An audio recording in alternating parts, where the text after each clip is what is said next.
We lost Joel.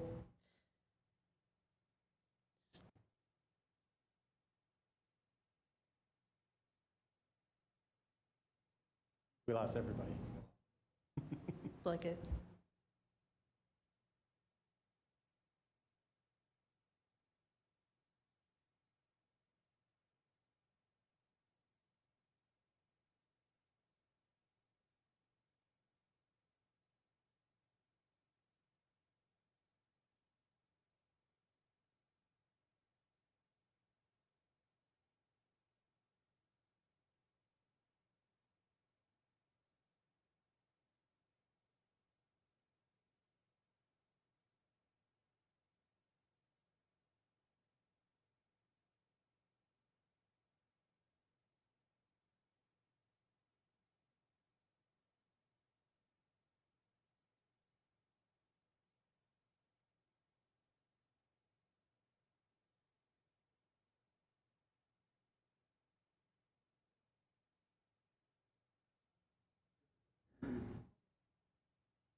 Yeah, I don't know, can't hear him. It looks like everybody's back. Hear us now? Pardon me? Joel, we're just looking for your approval or for the consent agenda. Oh, thank you, Madam Chair. I voted yes. Okay, thank you. Motion carries. The agenda's been approved. Any customers to be heard? None that I'm aware of at this time. Recognitions? Nothing on that end either. Any old business, commissioners?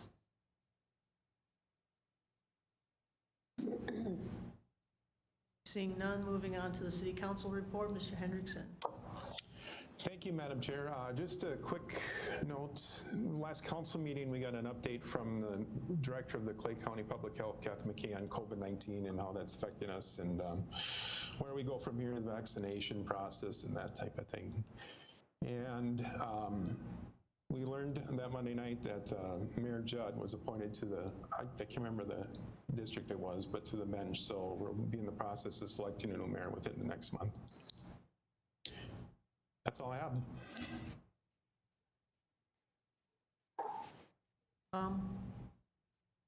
Anybody else on the Public Service Commission have any reports?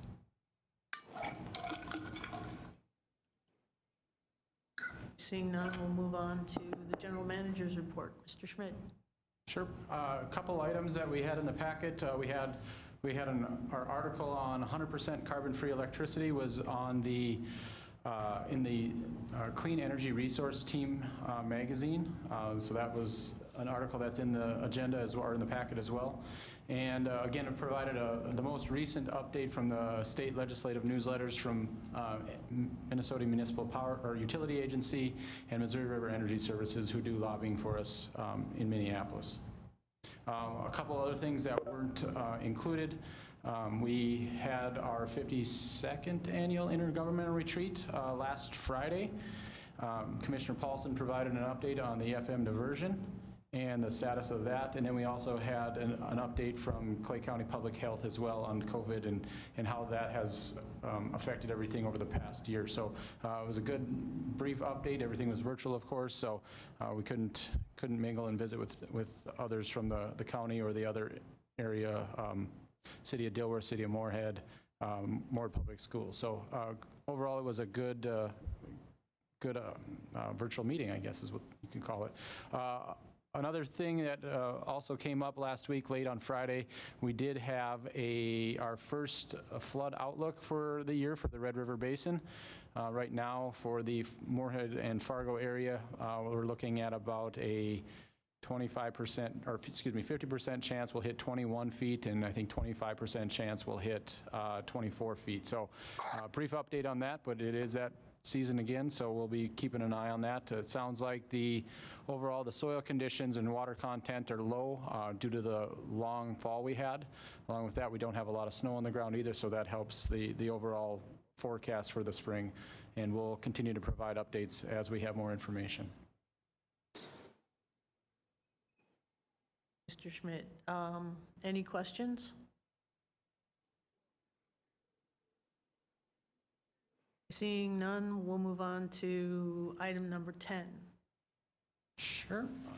This item, so again, approve supplemental agreement for transmission facilities assignment agreement with Missouri River Energy Services. I'm going to have Matt Marks come up and speak to this. Matt's our project engineer. Just a brief update, late November, after we approved our actual master plan, we got a notice to construct letter from Western Area Power and Southwest Power Pool. And from there, I will let Matt speak to the rest of it. Hi, Matt Marks, project engineer. So just a little bit of background on this item. The Western Area Power Administration, or WAPA, which supplies half our power, joined the Southwest Power Pool back in 2015. When that happened, that put Moorhead Public Services transmission facilities, so our lines and circuit breakers along our transmission that goes through town, it put that within SPP's transmission footprint.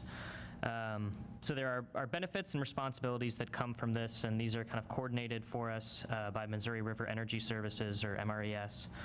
On the one side, we do receive an annual reimbursement for our transmission facilities, but then in return, we give functional control of those facilities to SPP. And part of that is each year SPP identifies any projects that are needed throughout their transmission footprint. And at the end of 2020, they informed Missouri River that MPS would need to install reactors at the Moorhead DOE TAP substation in order to fix some voltage issues that we've been seeing on that line over the years.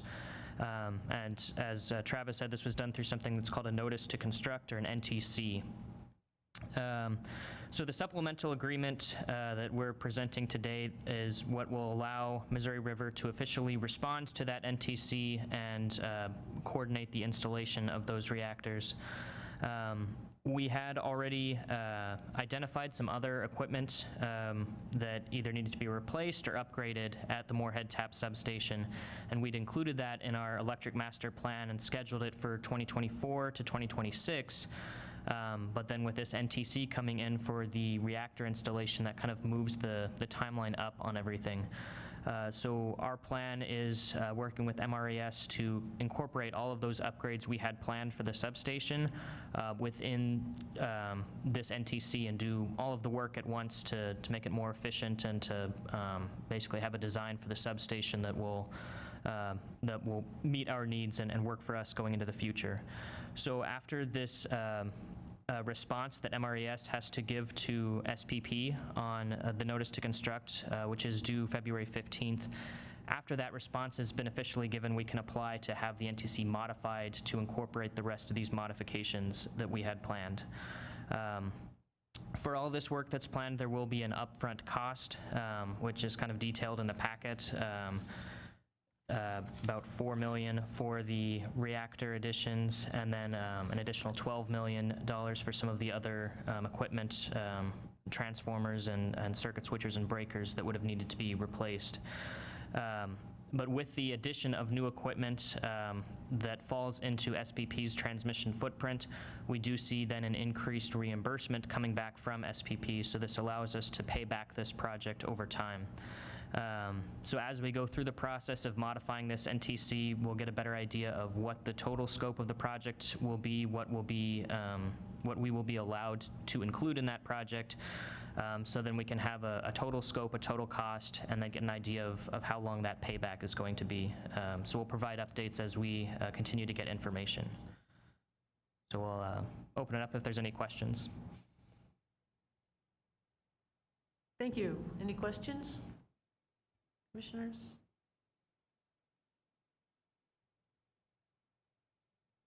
Seeing none. Thank you. Thank you.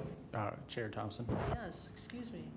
Attorney Bolger has a Yeah, response. there is one insurance issue we're in the process of working out. I believe we'll get it worked out beforehand, but there may be a slight change on the insurance provision to the agreement. And the recommendation notes that what you're approving tonight is contingent upon final legal review. So John's working with the League of Minnesota Cities on our insurance to make sure we get the right language put into the agreement. Correct, John?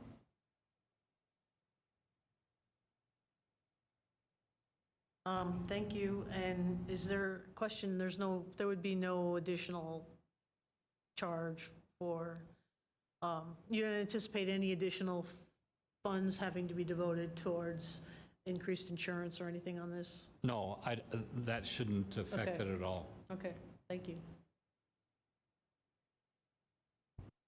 Any other questions? Okay, we need a motion to approve.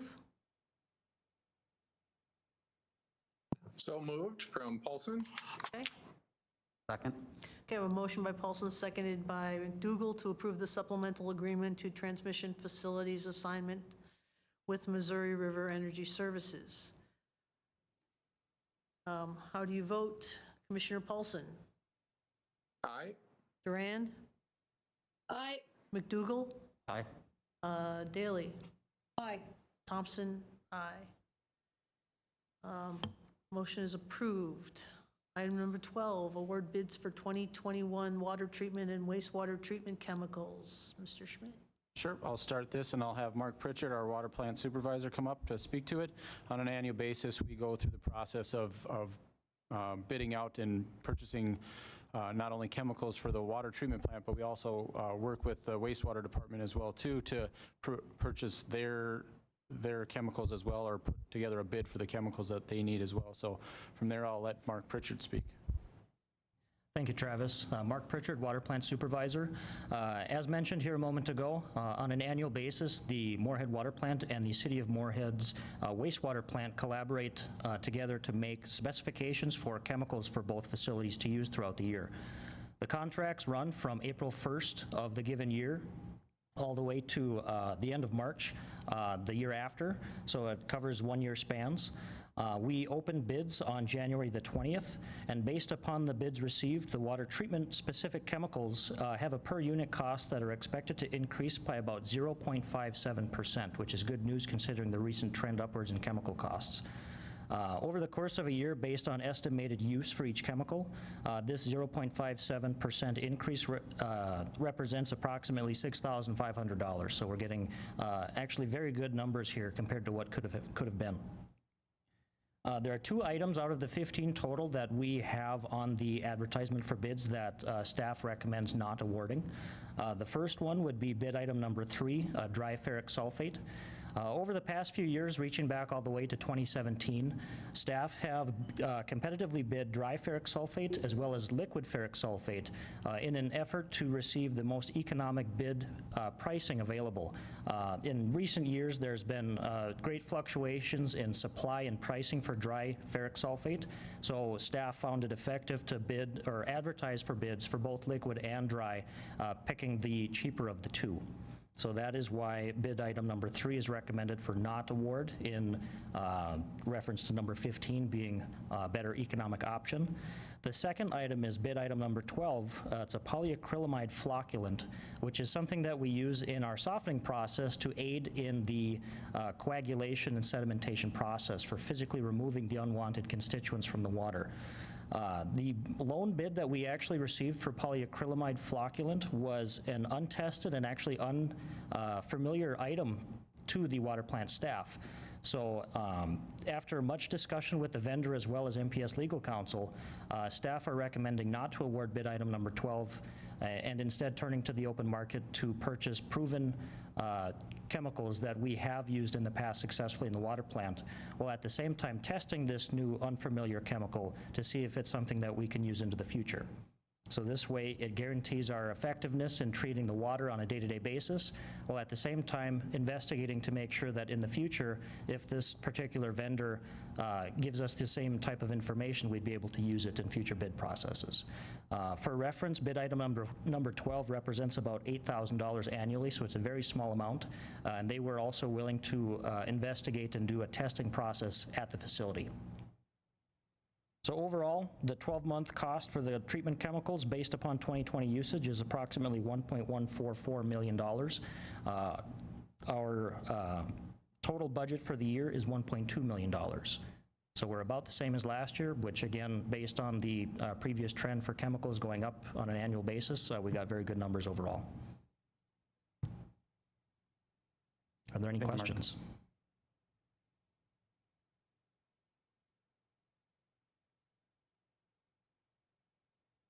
Mr. Schmidt, do you have anything to add? Nothing at this time. Okay, thank you. Questions from the commissioners?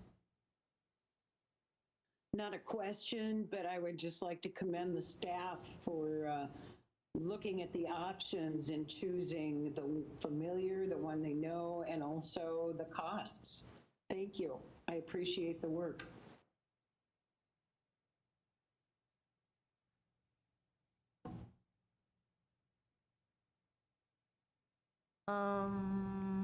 Any other questions? Then we're looking for a motion.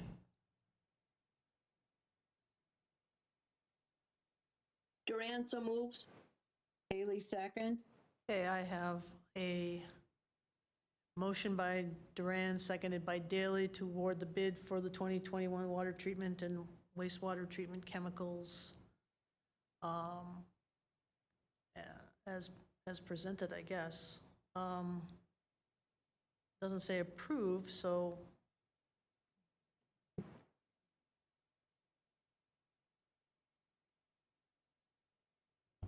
I think if you worded it as presented by Mark Pritchard, that would be, they should do a roll call on this. okay, we should go ahead and do it as any other approval. Okay, thank you for that clarification. As presented by Mark Pritchard, roll call vote is requested, and so we'll start. Thompson, aye. Daley, Aye. McDougall, Aye. Duran, Aye. Paulson. Aye. Thank you. Item number 13, to approve the resuming of involuntary disconnections, payment plan agreement, and waiving reconnection fees and late payment charges related to COVID-19 pandemic.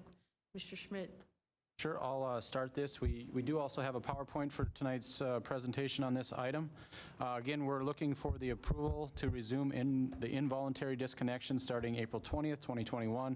Again, this stems back to March of last year with COVID restrictions and the moratorium that was, the voluntary moratorium that was asked to be by all electric and water utilities to be put in place.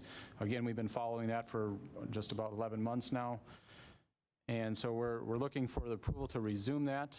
Secondly, we're looking to approve a temporary use of a binding payment plan agreement for past due Moorhead Public Service customers. And then again, as well, approving the continuation of waiving reconnection fees and late fees and charges through December 31st, 2021. Again, we've been talking about this on a monthly basis going forward, or going back for probably 10 months now, 11 months, or 8 months, something like that. And we've seen the past due balances, as we've talked about over the past few years, or past few months, continue to go up. The percentages of customers with the balances have stayed fairly close. However, the dollars have gone up in retrospect to that. So overall, I guess we'll start with the presentation here. Again, next slide, please. So what we're going to do is we're going to have Mark Pritchard and I kind of run through this together as a group. Give me just a second.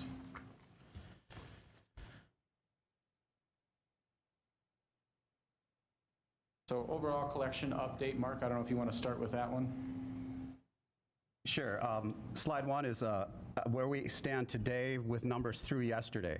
So I apologize for not being able to get this to you sooner, but again, this is get the most recent current information possible. And it hasn't really changed a lot over the last few months, so it shouldn't be a huge surprise. But as of today, overall past due account balances total $1.7 million. In February, pre-COVID, total past due balances were $672,000. So as you can see, they've increased about 160% since February. Total outstanding balance today is $6.6 million. Back in February of last year was 4.9. Some of that is seasonal, but it just does give you an idea that the past due accumulation of like $1.1 million has definitely increased our overall outstanding balance. The next slide shows the city's portion of these past due balances and the overall accounts receivable balances. So as you can see, today, January 31st, past due balances were $1.9 million, or 1.09. That compares to $631,000 back in February. Balances have increased 74%. It's not as bad as it could be, especially in relation to MPS, which is the next slide. So MPS has increased 15-fold from February of last year. So current outstanding balances past due January 31st were about $650,000 compared to $40,000 back in February. So this is why we're looking to get some action possibly initiated to resume normal collection processes to try and stem this tide of past due balances. Overall, what we're looking at, a couple slides here, within the current past due balances of $1.7 million, approximately 1.73 is is being held by customers that are 3 or more months in arrears. So the significant portion of that past due balance is actually 3 months or more past due. This is slightly down from last month. So over the month of January, we did receive some CHAPS funding, the COVID Housing Assistance Program funding from the state of Minnesota. That program did expire at the end of December, but we did receive some money through January. So we have seen a decrease in the number of overall accounts. However, we do see about a $70,000 increase in the total balance outstanding. It went from 1.66 last month, 3 months more outstanding, up to 1.732. What we'd like to present tonight, and I'll let Travis maybe start a little bit about this, is what the plan is to possibly resume normal collection processes and what our plans are for the next 60 days. Sure, I can start speaking to that. So again, like we said, we've been talking about this for several months, if not longer. Again, what's the plan going to look like? Again, if the commission approves this tonight, that would start the process. If everything goes well tonight, we'll also be visiting with City Council as well. We've had, again, conversations with Mayor Judd, City Manager Molly, Chris Thompson, and myself, trying to, wrestle through this and figure out when do we go back to normal disconnection processes. Again, the commission made the decision back in March to remove disconnections for a period of time. That time has continued on till now. And the way we're looking at it is we look at it from the same way as the Minnesota Public Utilities Commissions. They're for the regulated utilities, the Excels and the Otter Tails of the world, the investor-owned utilities, they're regulated, so they have to wait until the moratorium is done before they can go back to normal disconnection processes. They're at this time going to require still 60 days past that date of getting rid of the moratorium before they allow them to start doing disconnections. Because it's voluntary, because we're a non-regulated utility, we can start that sooner. Again, we'll talk with the council on this as well. Again, any of their services don't have disconnection processes, so it's really more for Moorhead Public Service than the city of Moorhead. However, we do the utility billing for them, so we want to work in conjunction with them and try to make sure that they're on board with everything we do as well. Again, we're going to give a 60-day notice like we talked about, so there'll be a press release probably going out roughly the 9th of next week if this is approved. And then we'll send out individual customer letters around February 12th.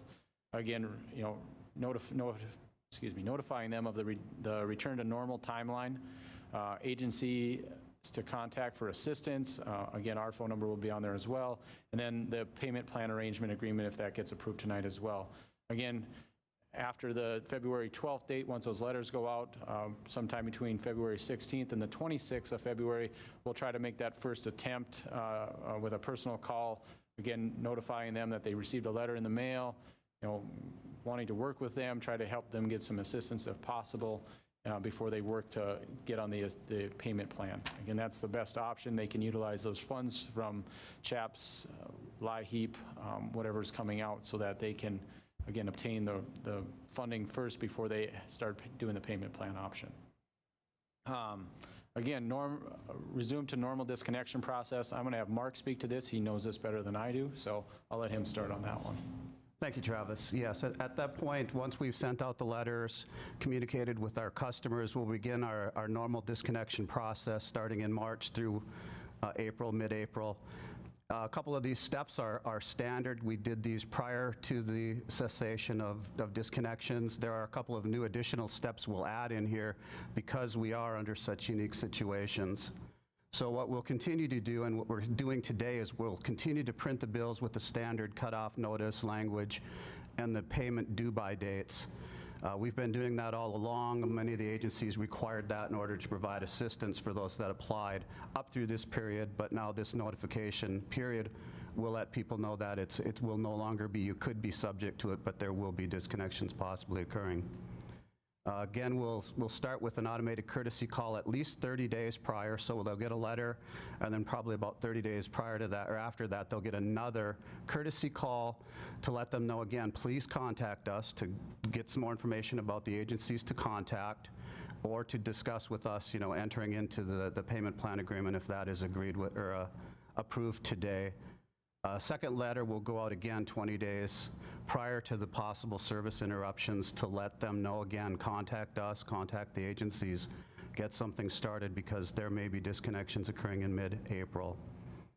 At least 3 days prior to a scheduled disconnection, we'll be sending out one more courtesy call. This is a standard process that was occurring all along, but it'll again remind them that we do have a payment due date coming up, and it'll let them know what the amount required is to avoid the service interruptions and what date they should have that payment in our office.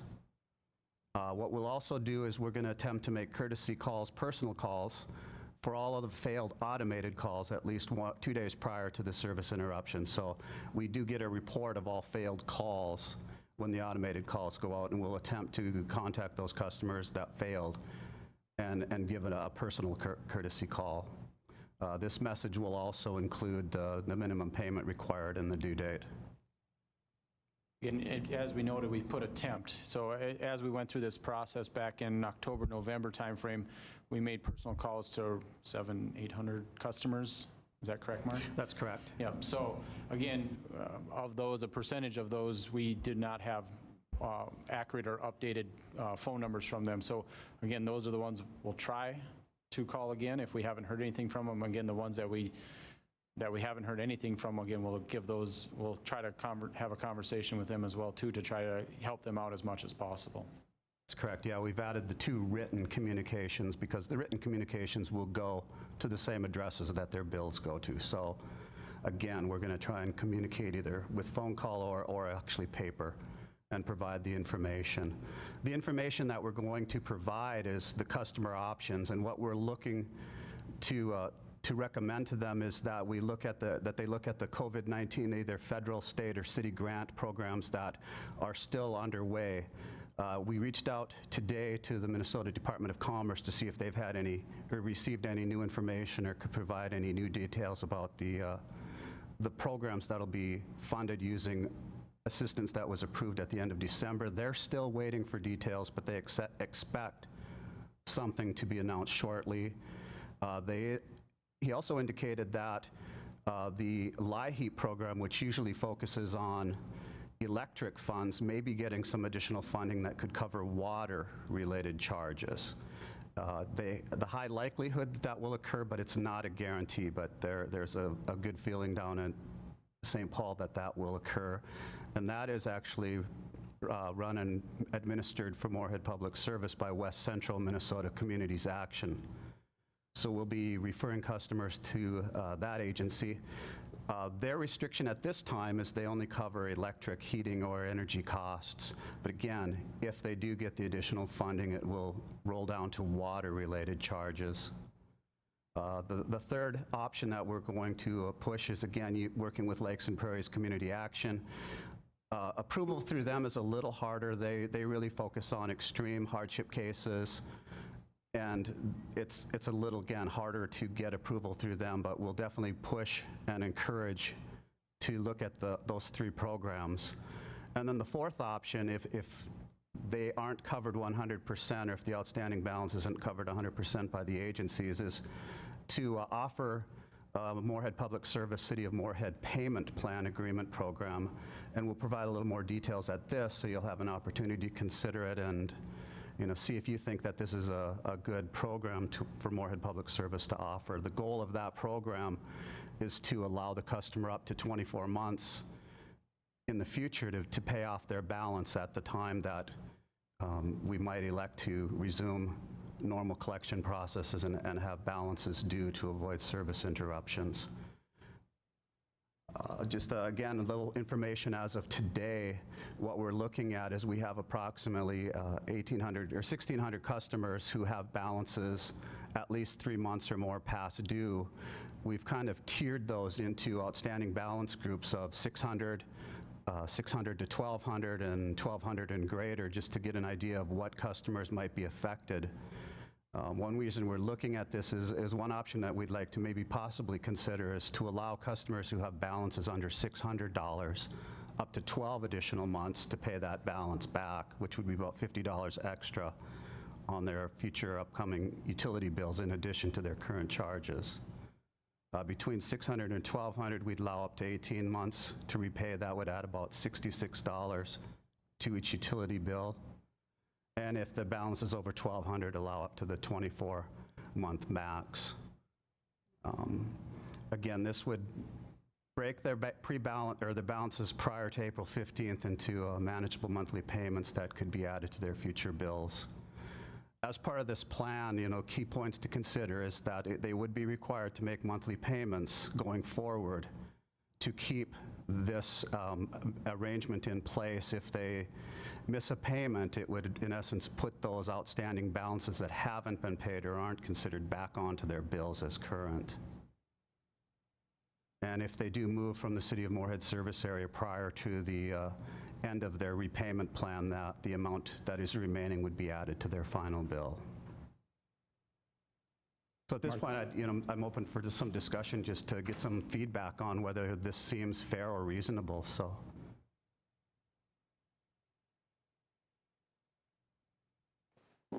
Mark, this is Mary, and I think it sounds very reasonable because realistically, it's almost been a calendar year that this has gone on, and I like your plan. I think we're offering a lot of grace, and I would like to see us follow through with this. I think it sounds like an excellent plan. Thank you. Yeah, one thing to note as well, as you look at that previous slide, overall, again, like you said, we got about 1,552 customers with past due balances 3 months or more. Majority of those are residential. We do have about 54 businesses that are included in that count as well. So it's not just businesses, or not just residential. There is some business in there too that are struggling a little bit, and they could again benefit from some of those grant relief programs that are coming up as well too. So just one point to note out. Overall, the payment plan agreement, like Mark talked about, we've worked with Onset Twitchell, John Shockley's office, putting this together as it is going to be a combined effort between City of Moorhead and MPS. So again, you'll approve the agreement tonight. and if you so do, we'll be taking it to the council. They'll have to also approve this agreement because we'll utilize it to, again, combine both the MPS outstanding balance or past due balance along with what's currently outstanding for the city of Moorhead as well too, and combine it into a payment. So we just wanted to note that as well. Mark, any other key points on this slide you want to add? Mark, your Full phone's binding agreement. okay. Your mic wasn't on right away. Thanks, sorry about that. Yeah, the intent is for this to be a formal binding agreement. That's why it does look a little formal and why we're getting approval or would like to have both sides or both parties that are involved in this be in concurrence that this is a good process to consider. So This is Heidi. Yep. This is Heidi. I like the idea of both the city and MPS doing this together. The more eyes that can take a look at the agreement, the better, I think. And the more feedback we can get, I think, the better. I think it sounds fair. Obviously, it's always, like I said, it's always good to have other people take a look at it too. But I at this point, I would support it. I really appreciate the willingness to work with customers. In that, I can't stress that enough, that it's just very appreciated that, that you're all taking this, kind of the humane route versus, what some places have and have done and could do. So I appreciate the work at this point. I think it looks good. But I do like that the city will take a look at it too. Yeah, and we've talked with Dan Molly as well. He's looked at it as well. We've also provided to Mayor Judd as part of the discussion group between Chair Thompson, myself, and Mayor Judd and City Manager Molly. So they've all looked at it. We're all pretty comfortable with it. Again, John Shockley's office has kind of helped put it all together so it meets all the criteria that we have as well too. So a lot of eyes on it. Initially, we wanted to make sure we did it right so we didn't have problems on the back end. So just to continue, the next kind of 3 slides are very quickly how the program would work and how it would appear to a customer, how it would start once the customer enters into a payment plan agreement. And again, ideally, what we'll find happening is that there's agency funding out there, COVID-related funding, where this may or will likely not be required. But if this is the only option that is available to the customer, how it would work is we would take their most recent billing that occurred prior to our first disconnection date, which would be April 20, so those bills would have been due on April 19. In this case, there's an example bill here. It has a balance forward, which represents probably 6 or 7 months of unpaid bills. Current charges, which were their most recent monthly charges for a total outstanding balance. What we would do is we would break that down into the 2 components, the Moorhead Public Service portion, which is your electric and water charges, and a city portion, which is your wastewater, stormwater, streetlight, utility, the sanitation, pest and forestry, et cetera, and break it into the 2 different payment plans. I don't want to say loans, but it's the payment plan, and the balance will remain. It'll just be spread out. What we would do is the customer would then, enter into the agreement, apply and say, I'm interested in doing this, and I understand that I'll be required to make monthly payments, and what will happen if I don't, or if I move out before the balance is paid, that it'll still follow me. Then we would determine the payment amounts depending on the account balance, and if you want to tier it or if we just want to allow everybody up to 24 months, we would, in essence, take the Moorhead Public Service portion, divide it by 24, figure out a monthly amount, take the city portion and divide it by 24 and figure a monthly amount. We would round them down so they'd be easy to identify on the next statements. So in this case, it would be rounded to $158 plus $45.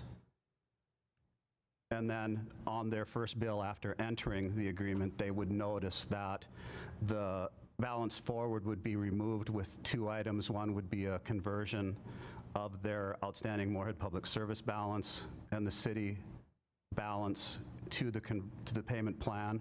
So their balance forward would become 0. There would be two new line items added to the bill. One would be the MPS payment plan payment, and the other would be the city plan payment, in addition to their normal charges that occurred throughout the month. And at the bottom of that statement then would be, here's your balance due and the date that it is due, so that they can, you know, try and get this paid off over time, and it would give them some clear dates as to when their payments would be required. What we'll also do is, because this is kind of unique and different, we would be sending out quarterly reports to let them know where they stand with these payment plan balances, what their original amount was, what their current monthly payment amount is, and what's remaining. And obviously, if this is to be done within 24 months, we would be finished with this by the end of 2013. But we would do these statements on a quarterly basis. So that's a tentative example of how we could run this program. Again, it is unique, and so we're looking for approval to allow this to occur to assist our customers.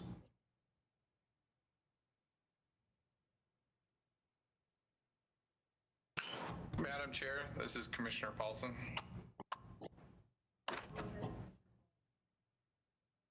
Sorry, go ahead.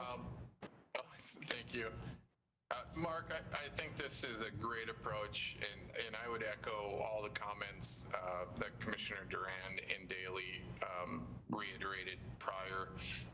You know, it's empathetic, it's pragmatic, and it's a good approach to, you know, deal with a very difficult situation. I'd like to commend you, your staff, and really all those involved in the communications with the city in bringing this forward. You know, I'm in complete support of it. You know, we need to move forward. There's money through federal and state programs. You know, it's time to, you know, really move forward and take advantage of those, and have individuals take advantage of those in order to deal with the situation. So I don't have any questions, just wanted to convey my support for the agreement.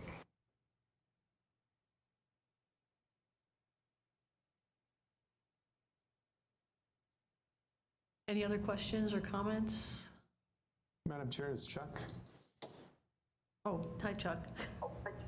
Hi, my computer's going in and out, so if I cut out, I apologize. This looks like a great arrangement, and I really feel good about the city and MPS working well together, and it's truly a blessing to have the city and MPS working together. So this looks reasonable, and like Joel said, it's practical, and you know, it's just very good work. I commend you both and all of MPS. Thanks. One thing that was brought up in the discussion is whether or not to just move everybody to 24 months, or... We're open for discussion on that. I mean, the initial plan was to do that, but then as we looked at some of the numbers today, it was like, would it be beneficial to have that tiered, where it's clear and understood there's three options. The way the contract or the agreement was originally written, they could pick whatever amount they wanted. There's a blank in there for how many months, and we were curious if we want to make it a little more set, so that, you know, the $600 max you'd have up to a year, which would be $50 additional to the bill. And the $600 balances are those really that haven't been unpaid for the whole 12-month period? They probably are only 3 or 4 months behind, but it does allow them to take that $600 balance and spread it out at $50 a month for up to 12 months. And then the next group, again, $66 per month their bill for 18 months, and then those that have over $1,200 would have up to 24 months to get that outstanding balance paid to avoid disconnection. Ideally, again, the goal is to get that agency funding used first, and this would be like option 4 after those other 3 have been expired. Right. Or just allow them to just have everybody 24, and either way we can work with that, but we're just, you know, looking for what your feedback is. Anybody don't want to weigh in on this?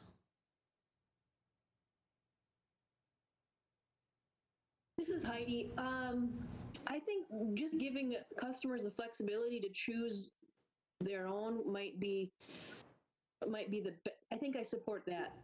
Some people might want to hurry up and get it paid off, whereas some people might want to stretch it out. I guess I could go either way, but right now I guess I'm leaning towards more flexibility, but I'm certainly open to what other people have to think. This is Mary. I have no problem with customers choosing their own time frame as long as MPS is saying, okay, choose one, here are the options available, and let them choose, because you know, I'm afraid people might make it last even longer, and you know, it would be insurmountable. So as long as, like Mark, you said you had talked about possibly, you know, here are your options A, B, C, or D, comfortable with that, with kind of a multiple choice arrangement, but definitely not, you know, pick your own number kind of thing. Right, yeah, no, I wouldn't say pick your own number. I would agree that it should be tiered, set Right. by, yes, yeah. Yep. Commissioner McDougall, did you want to speak? Yeah, go ahead. Try again here? No, I agree with what Heidi said, and I believe it should just be tiered the way it was discussed. You pick the one or three options and call it good. Perfect. And that is a good point. We'll have to figure out a way where if a customer does want to pay off early, how we can accommodate that. You know, they could just prepay and just pay the larger balance, but we'll think about that too, as what could be their communication with us that I'd like to pay off that entire balance. But the max is going to be 24 months. You know, that is, I think right now, probably the most you'd want to allow. As we look at the counts within the residential group, a lot of them are rentals, and so that population might be a little more transient than a homeowner who, you know, might be counted on to be at the same address for a longer period of time. Right, so I think in summing this up, I think everybody likes the 24 months ceiling. There's still some debate over how if we want to go with the tier and what that looks like, but it seems like there's, I mean, is there a consensus that tiering it is okay? Yeah, I'm seeing some head nods. Okay, so the plan that you presented with the tiers seems to be fairly agreed upon, so anybody want to speak to that before we move on to approve this? Yeah, we'll just modify the agreement based on having the tiers put in there. So instead of leaving it with a blank months where they could do up to 24, we'll put in the language that says, you know, $600 or lower, you get 12 months, $1,200 to $1,800, it's 18 months, and then anything above $1,200 is a 24-month time frame. So we'll get that language adjusted, and then we can present it that way to the council as well. Okay, so will it be coming back here at all, or will we? I think if you approve it with the recommendations on going with the tiered approach, we can make the changes with legal staff. So then I'm looking for that motion. Moved. Daily, so moved. Okay, Daley, will you second that? That was moved by McDougall. Will you second? Sure. Thank you. That's fine. Motion by McDougall, seconded by Daley, to approve the resuming involuntary disconnections payment plan agreement and waiving reconnection fees and late payment charges related to COVID-19 pandemic. Can we modify the With- language just with the tiered approach? With the tiered repayment plan.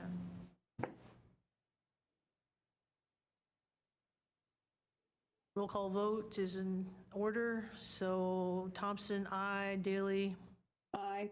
McDougall, Aye. Durand, Aye. Paulson. Aye. Thank you very much. Now on to what I call 13.5, the election of officers. I spoke with Sebastian, and he's in agreement that if the commission so decides, he would serve as secretary. Are there any nominations from the floor for that position?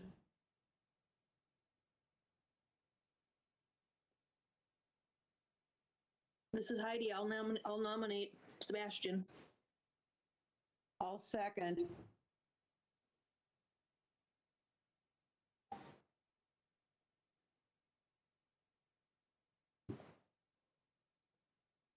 No other nominations from the floor?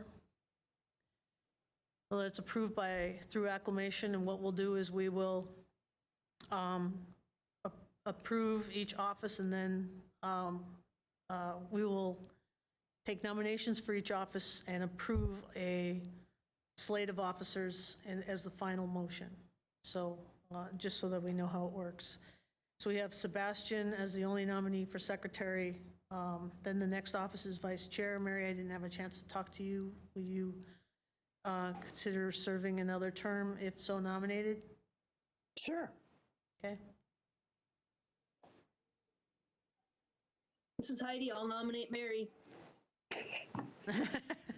I'll second. That's just been nominated and seconded. Is there another nomination from the floor? So by acclamation, we have Mary on the slate of officers. Next, there's the chair. If asked to serve, I would be happy to. Are there any nominations from the floor?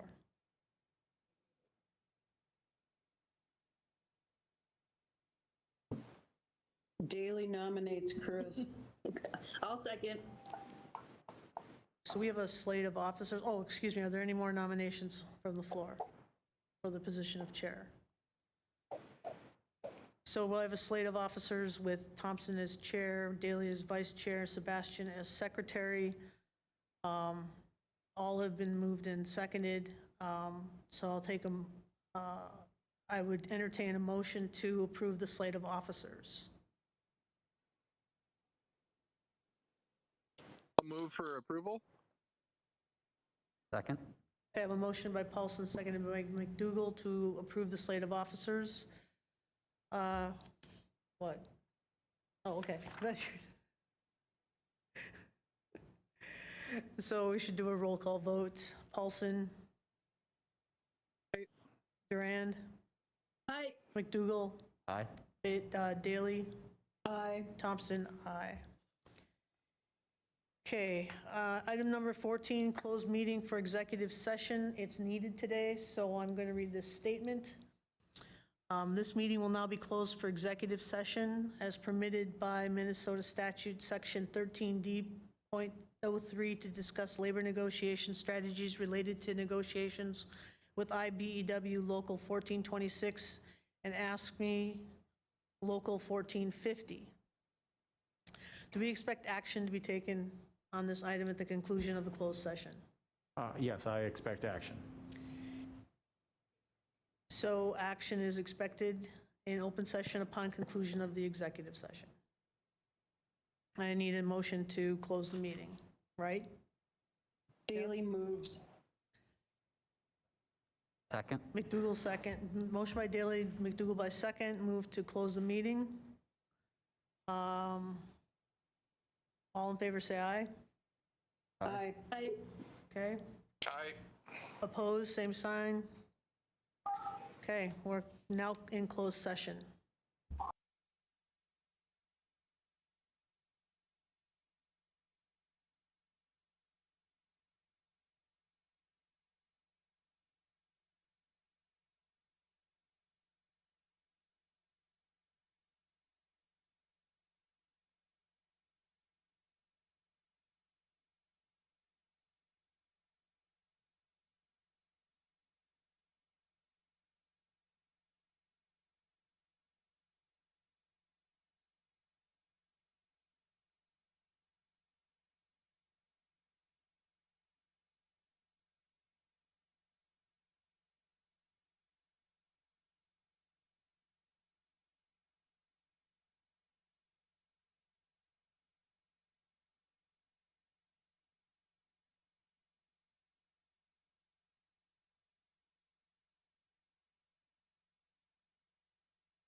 Okay, we are going to need a motion to open the public meeting. So moved by Daley. Second? Motion by Daley, seconded by McDougal to open the public meeting at 5:55 p.m. All in favor, say aye. Aye. Aye. Opposed, same sign. Okay, the meeting is now been reopened, and we're back from a closed executive session. We have 2 items to resolve before we adjourn. The first is the approval of the collective bargaining agreement with AFSCME, which we discussed in the executive session. I'm ready for a motion to accept that agreement. Move to approve the bargaining agreement with AFSCME. Ken? Okay, I have a motion by Daley. Was that you, Joel? Yes, it was. Okay, it's seconded by Paulson to approve the collective bargaining agreement with AFSCME. Discussion? Seeing none, all in favor, roll call vote would be Paulson, Aye. Duran, Aye. McDougal, Aye. Daley, Aye. Thompson. Aye. Second order of business is to approve the collective bargaining agreement with the IBEW. And entertain a motion to approve the collective bargaining agreement. Duran, so moves. Second? I have a motion by Duran, seconded by McDougal to approve the collective bargaining agreement with the IBEW. A discussion? None? Paulson? Aye. Rand? Aye. McDougal? Aye. Daley? Aye. Thompson, aye. That concludes our business for tonight. Need a motion to adjourn? So So moved. moved. Second. I have a motion by Daley, seconded by Duran to adjourn the meeting. All in favor, say aye. Aye. Aye. Meeting is adjourned. Thank you very much for coming. We all stay well and stay warm.